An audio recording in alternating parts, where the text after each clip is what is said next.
Good morning, good evening, good afternoon, wherever you are in the world, welcome to the show. This is the Millennial Millionaire Podcast, and I am your host, Stephen Cohen. This podcast is focused on bringing some of the wisest minds from across the globe to discuss concepts, strategies, and ideals that will lead them to be top performers in their respective industries and their lives. This show is for the millennials and millennials at heart to transcend their mindset, their health, and their income to the next level. We are so excited to have you on this journey with us. Welcome to the show. What is up, everyone? Stephen Cohen here. Welcome back to the show. Another amazing week. Hope everyone is having a phenomenal end to the month. As we record right now, it is September 27th, coming into the last quarter of the year. Feels like 2023 has been absolutely flying by. So I hope those that are listening, who are inspired, who are motivated, who are driven to go after your goals, go after your dreams, and making sure that you are on target. One thing that we spoke about today at our sales meeting was everyone sets goals at the beginning of the year. Everyone gets super fired up. They talk about their New Year's resolutions. I'm going to get a six-pack. I'm going to make $100,000, $250,000, $500,000. I'm going to go travel the world. I'm going to go find that girl, that guy. But when you track people over this 12-month period, especially now coming into quarter four, most people aren't on track to hit their target. I'm a big believer in setting goals, but I'm a bigger believer in auditing your goals, auditing your life, and making sure that you're actually tracking your progression. If your goal this year was to make $100,000 for the first time and you're not on track to make at least $75,000 in the next 2 days for the year, then chances are you need to do something different these next 3 months because you're not on track to hit your target. So whether that is auditing your performance, auditing your commitment, your mindset, your work ethic, and making those micro shifts in order to change the trajectory of these next 3 months of your year. I'm a firm believer that it's not how you start, it's how you finish, and making sure that you're really intentional over these next 3 months, because how you end 2023 is typically how you're going to start 2024. So I hope you guys are fired up. I hope you guys are out there making it happen. And I'm excited to talk about this week's episode. We're going to talk about money, all things money. Now, money is such a taboo topic, I believe, in the 21st century, because whenever you bring it up at a dinner party, or if you're at Thanksgiving, or if you're hanging out with your family, most people don't talk about money because it's such a interesting topic. It either fires people up or it either triggers people if they're not doing what they need to do. But I believe that one of the biggest epidemics right now is financial literacy. People don't understand how to, one, make money, two, save money, but most importantly, multiply that money. Warren Buffett has a quote. He says that if you cannot figure out a way to make money while you're sleeping, you're going to have to work until you die. So making sure that we are super mindful of how we're earning money, saving that money, and multiplying that money, because at the end of the day, guys, all of us want freedom. That's why we do what we do. No one goes to school just to hang out. No one invests hundreds of thousands of dollars into student loan debt and your time and energy into a 4-year college degree just to have that college degree. The idea is to get out of college. The idea is to get into the workforce, get into the real world, and go out there and earn money to take care of yourself, to take care of your family, to take care of your future family. But the statistics don't lie. Most people in America, one of the most wealthiest countries in the history of the planet, most people are still living paycheck to paycheck. Most people don't have more than a couple $1,000s most in their bank account. The current retirement age for our generation for male is projected to be 72 years old. The current system isn't working. Our parents' mentality when it comes to working a job, getting a career, working 40 hours a week for 40 years of your life, hopefully retire one day off of your retirement plan, it is not working anymore. So in order to get different results, you have to do something different. So today we're going to talk about money, how to make money, how to save money, and how to multiply money. But the first step in all of this equation is you have to figure out a way to make money. There's a law called the law of compensation. I'd recommend you guys look it up by Bob Proctor. And just like a lot of the universal laws, like the law of gravity, the law of attraction, the law of lift, These laws will govern how much money you're able to earn in your career. The law of compensation, there's basically 3 steps into earning money, into increasing your income. Because at the end of the day, you can't save your way to wealth. You have to figure out a way to get into a vehicle in order to make more money, so there's more money at the end of the month and not more month at the end of the money. So 3 steps. First step, there needs to be a need for what you do. It doesn't matter how good you are at your craft, how good you are at your job, how great of a person you are, how hard of a worker you are. If there is not a big enough need for what you do, if you're not in a vehicle, if you're not in an industry, if you're not in a platform where you have unlimited earning potential, you're always going to be capped based on the value and the opinion of other people. I remember working at my 9-to-5 job at Planet Hollywood 12, 13 years ago, busting my butt, selling cabanas. I may be a little biased, but I always felt like I was the best cabana person at the job. Yet the person next to me who was messing around on Facebook, who was just hanging out, he would come in late, he'd come in hungover, yet we were making the same amount of income. You need to get into an environment where you're betting on yourself and you have some type of performance-based income. Because at the end of the day, you're never going to get what you feel like you're valued at if you're working for somebody else. You have to get into a self-employed, you have to get into some type of commission, some type of performance-based industry, so your time isn't dictated, your worth isn't dictated by your manager, by your boss, or someone who doesn't have as much value that they see in you versus what you see in yourself. So, first step of making more money in terms of this law of compensation is that you need to find an industry, you need to find a job, a company, a career where there is a big need for what you do. They did a Forbes study and they looked at some of the most successful people on the planet. And it's not how smart people are. It's not about how good looking they are. It's not about how great of a speaker they are or how charismatic or what side of the street they were raised on or who their parents were. The number one dictator, whether someone is successful in the 21st century or is not, it's timing. It's being at the right place at the right time with the right people and taking the right amount of action. So it behooves you guys, for those that are looking to go out there and accomplish their goals, accomplish their dreams, to go out there and create generational wealth and break generational curses. It behooves you guys to get into an industry where there's no ceiling on your earning potential.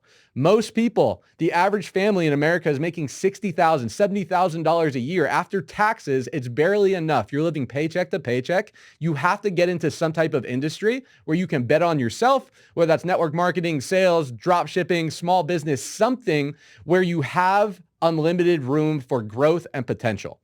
The second concept of this law of compensation is your ability to feed that need. Step 1 is getting into an environment where you can bet on yourself and there's a need for what you do. Step 2 is how good are you at what you do?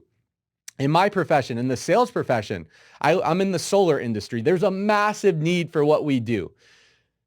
The utility industry is a $1.3 trillion sector. A lot of people believe that if things don't turn around in the next 20, 30, 40 years in terms of fossil fuels and global warming, that there is going to be a major problem for our future generation. There is a massive need for what we do. And that's why so many people in the solar industry are able to earn so much money.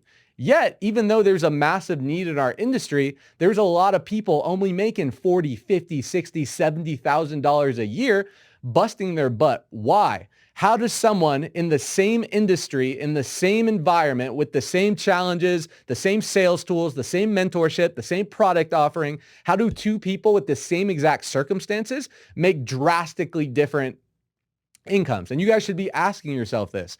How does someone earn 5, 6, 7, 8, 10 times someone else being in the same platform? And that's because they are just better at feeding the need than you are. How good are you at what you do? Are you charismatic? Are you dedicated to your craft? Are you putting in the hours? Does your mentality reflect your work ethic? A lot of us will put in a lot of hours on our job and in our career, and we come home, we watch Netflix, we smoke weed.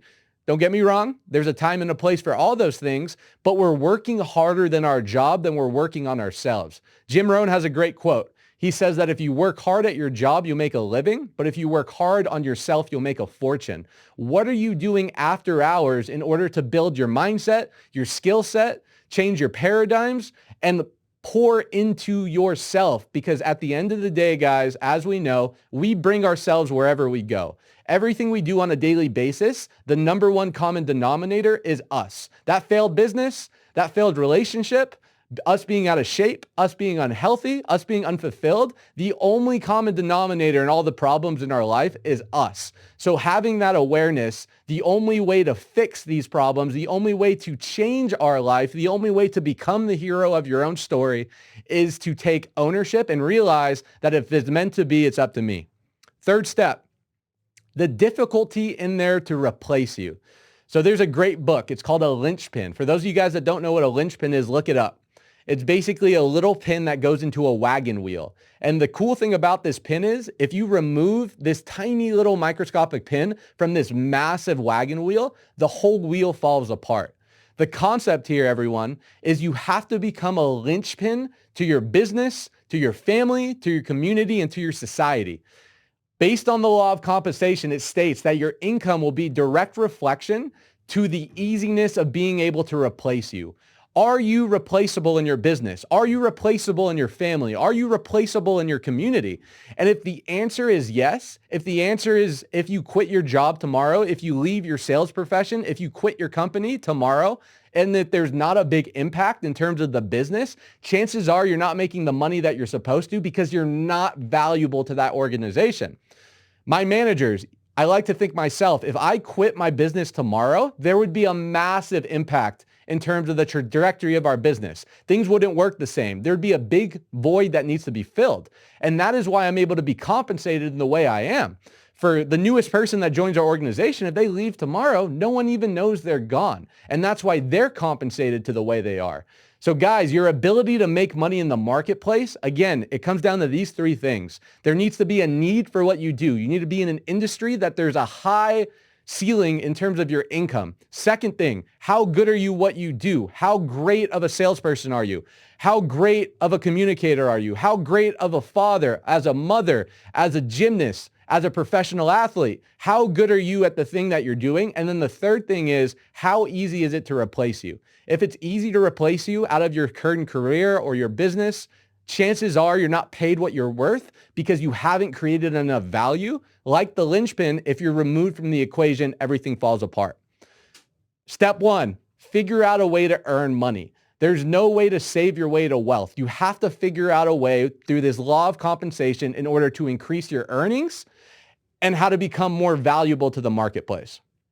Step two of the equation of financial freedom, you have to save money. So there's a big difference between saving money and storing money. Growing up, money was always scarce in my family.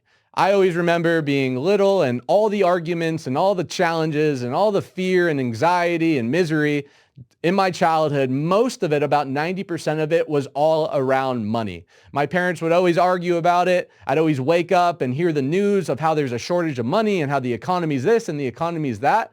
Growing up, most of us, if we don't come from an affluent family, chances are we have some really negative programs when it comes to earning money, saving money. I was always taught that rich people were evil. I was always taught that money doesn't grow on trees. Guys, money does grow on trees. It's paper. These are all philosophies that we were given from an early age to create scarcity and lack into our psyche. We have to realize that most of us who came from a very humble beginning, we don't know how to make money because of the programs that were unconsciously instilled in us from a very early age. So in order to shift our financial paradigm, in order to shift our money blueprint, we have to reprogram our mind. We have to shift the mentality from being into a scarce about money and our relationship about money and how successful people have to steal, lie, and cheat. It's not true.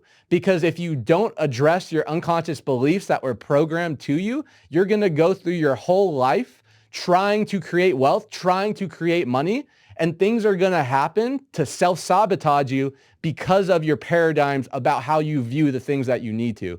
Our belief system, our paradigms, our philosophies are so powerful that if we don't address those first, it doesn't matter how hard we work or how many times we try and go out there and create wealth, it's not going to work. So Your intention about money is extremely important. I don't like the concept of saving money because it has a very scarce mentality to it. I don't believe in saving money. I believe in storing money. This is the big distinction. Saving money, there's a scarce energy to it. You're trying to hoard money. And just like everything else in this world, money is energy. The more that you allow it to go, the more that it'll come back to you. If you're trying to hold on to your money, save for a rainy day, as our parents told us, if you save for a rainy day, guess what is going to happen? Rainy days. Your tire's going to pop. Your car's going to break down. Your uncle's going to hit you up out of nowhere and ask for money. So I like the concept of storing money. What is a storage unit for? It's to temporarily place your items into this unit for a short amount of time to then use that money to deploy it into something that is going to be of significance. So think of your savings account. Instead of a savings account, create a storage account. Create a place where you're going to put money into to then use that money not as an emergency fund, not as a place to hold on so if bills get too heavy, you're going to get rid of it, but to put into an account where you're going to then go deploy that into another investment, into something, into your business, or an investment into yourself. Saving money is super important, guys. And one of the main ways to save money is your taxes. Believe it or not, taxes are going to be the most expensive bill that you'll ever pay in your life. It's more than your car payment. It's more than your health insurance. It's more than your child support for your baby mama. It's more than how much money your parents are going to ask you for. Taxes are going to be the number one thing you spend money on paying Uncle Sam in your whole life. So getting financially sound about taxes and how to create a tax deductible life and realizing that taxes were meant for the rich, not for the poor. We all hear the Donald Trumps of the world and all these mega billionaires who pay less percentages in taxes than the average construction worker or the average teacher. And I'm not one to say the game is fair, but the game is the game. I'm not here to reinvent the rules. My job is just to learn how to play the game the most effectively.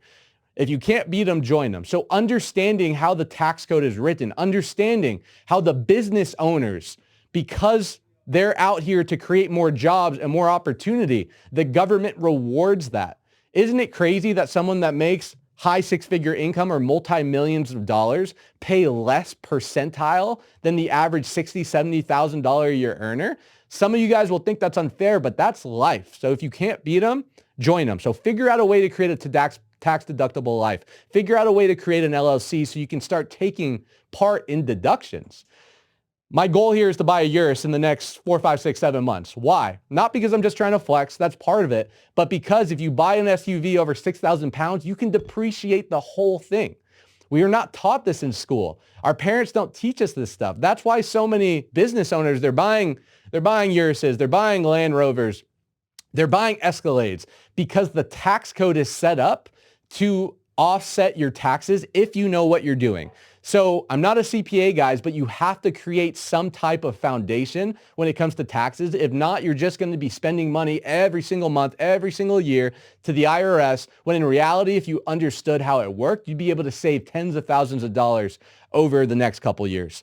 Some tactical things I would recommend. Download QuickBooks if you're a business owner. Get a high-yielding savings account. What's a high-yielding savings account, Steven?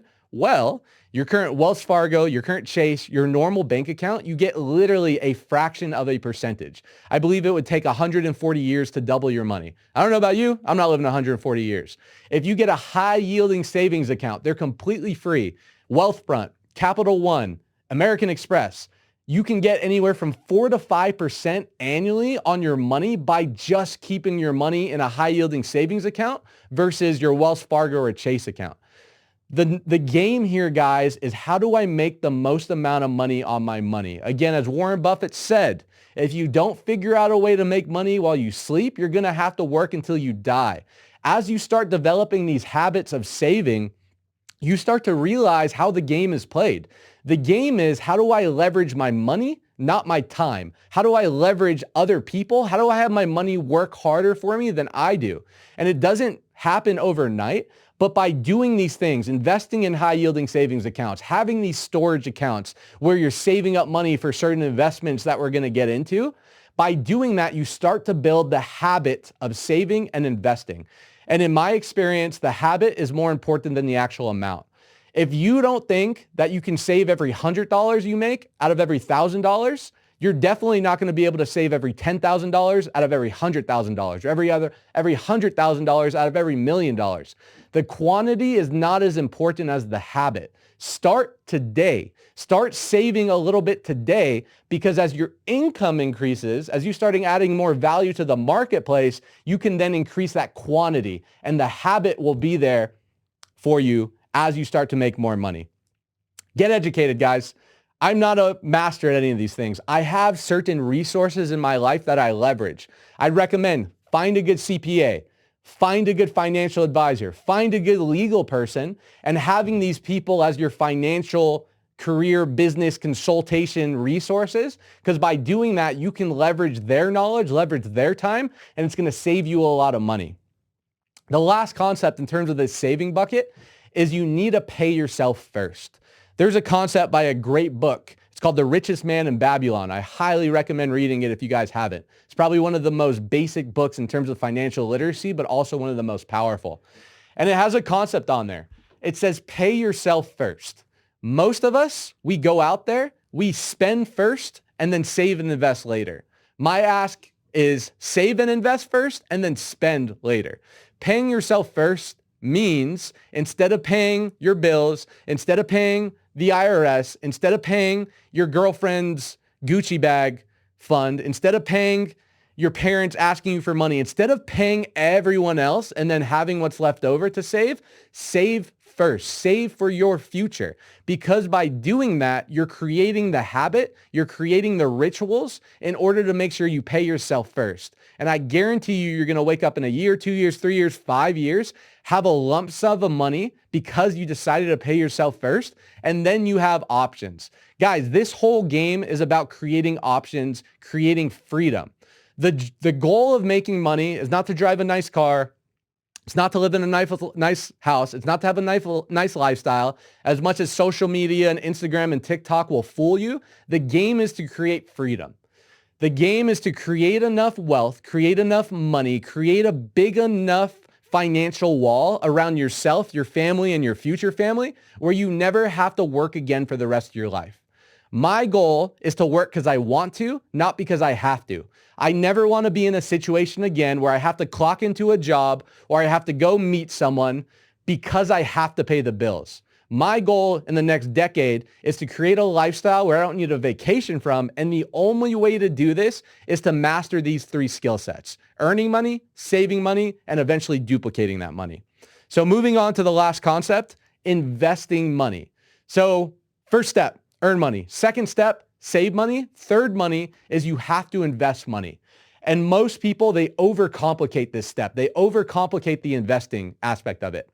I'm not a financial literacy guy. I'm Jewish, so that gives me some credibility, but I'm not a super expert when it comes to this stuff, but I understand basic principles because complexity is the enemy of execution. When things are complex, whether you're trying to sell someone or you're trying to digest a new concept about investing, complexity doesn't lead to execution. You have to dumb it down and make it simple for the average person to be able to absorb that, and I hope I'm doing that for you guys.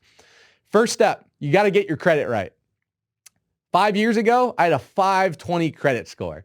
I tried to go get a car. I had the money. I had the down payment. I had the overhead to be able to afford the monthly payment, but I couldn't get the car I wanted because I had no credit, or I had bad credit.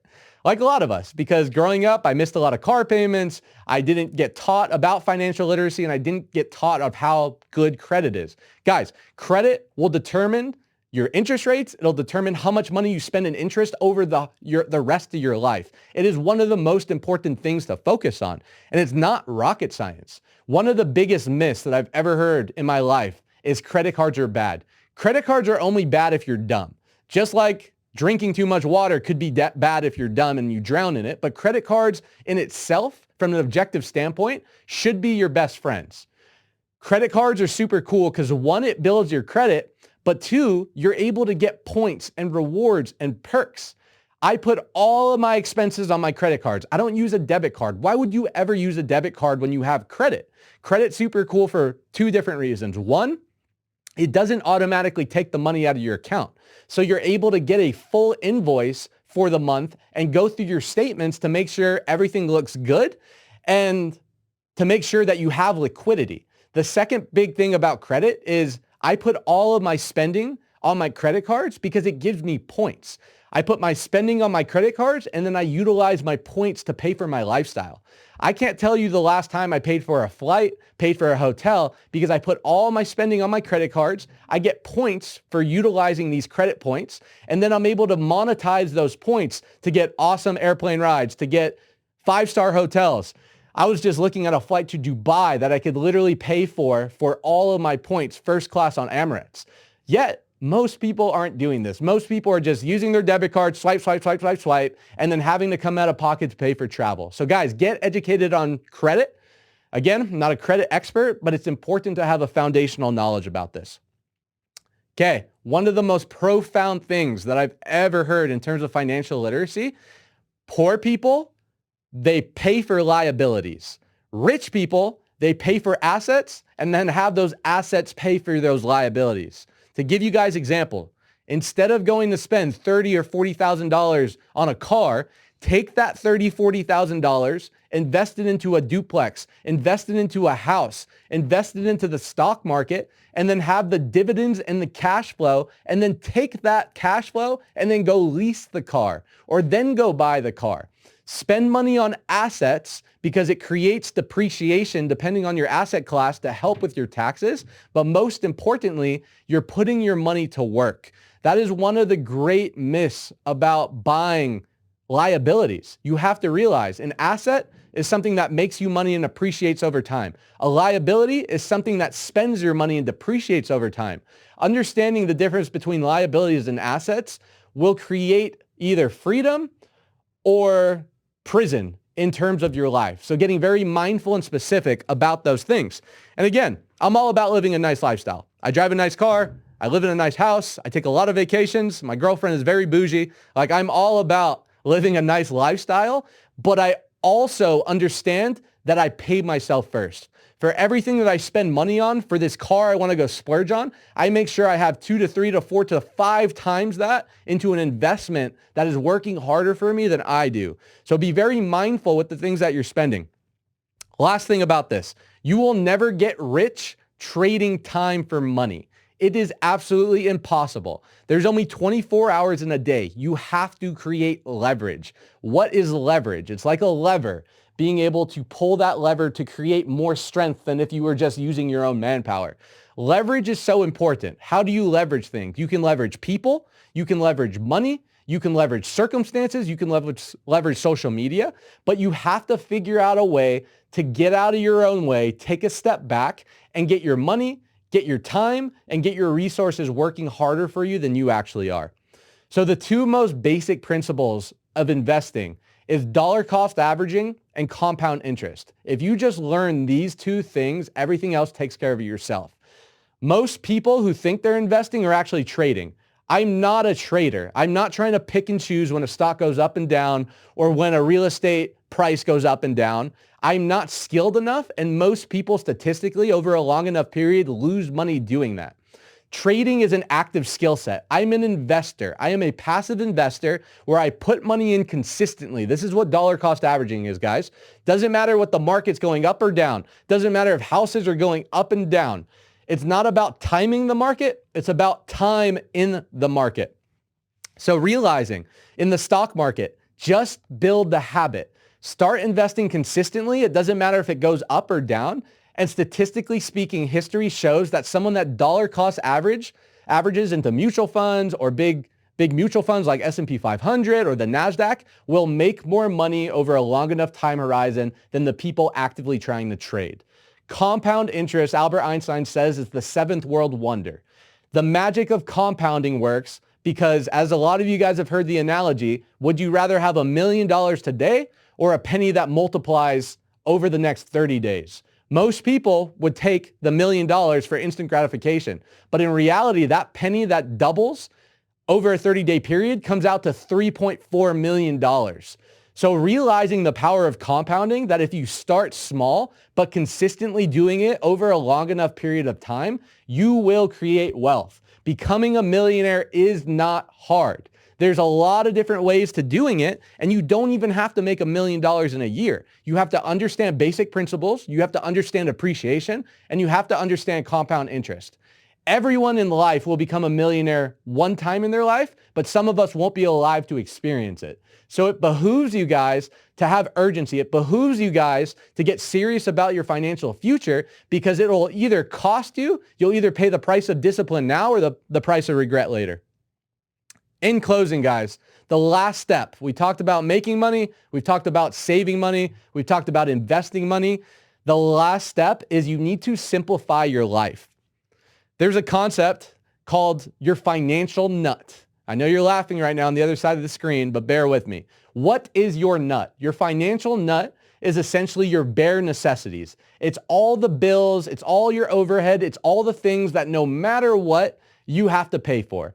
Think of your car payment, your health insurance, your rent or your mortgage, your telephone bill, your food bill, your gas bill.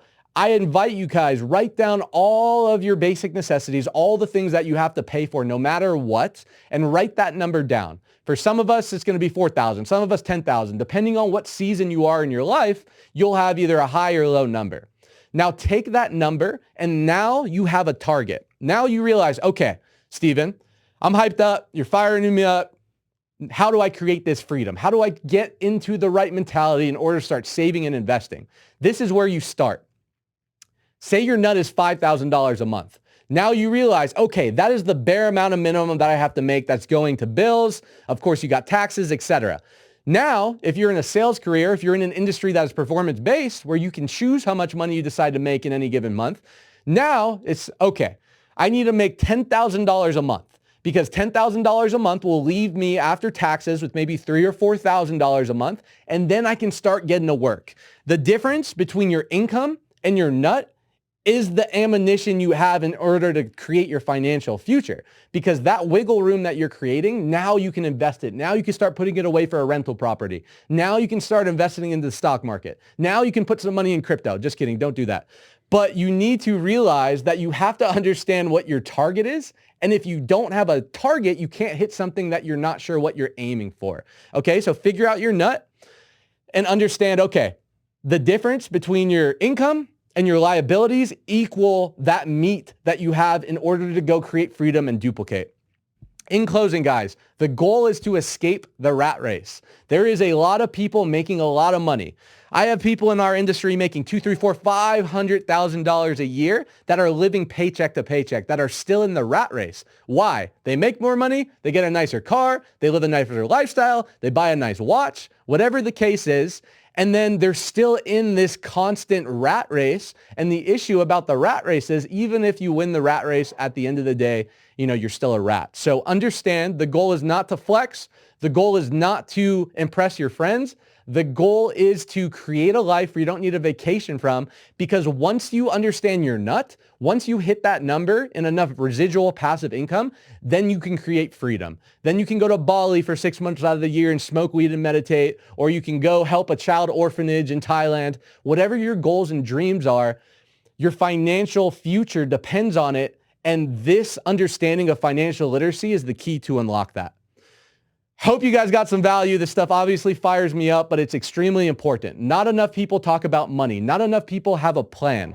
And again, you don't have to be making crazy amounts of money in order to do this. You just have to understand basic principles. You need to figure out a way to start making more money, 2-3x your income. You need to learn how to save and start reprogramming your mind and your financial blueprint to start taking out all the negativity and all the lack paradigms and start planting it with prosperity and abundance. You have to learn the basics of investing, and you have to understand your target, where your overhead is, and create an actual plan. So I hope you guys got some value.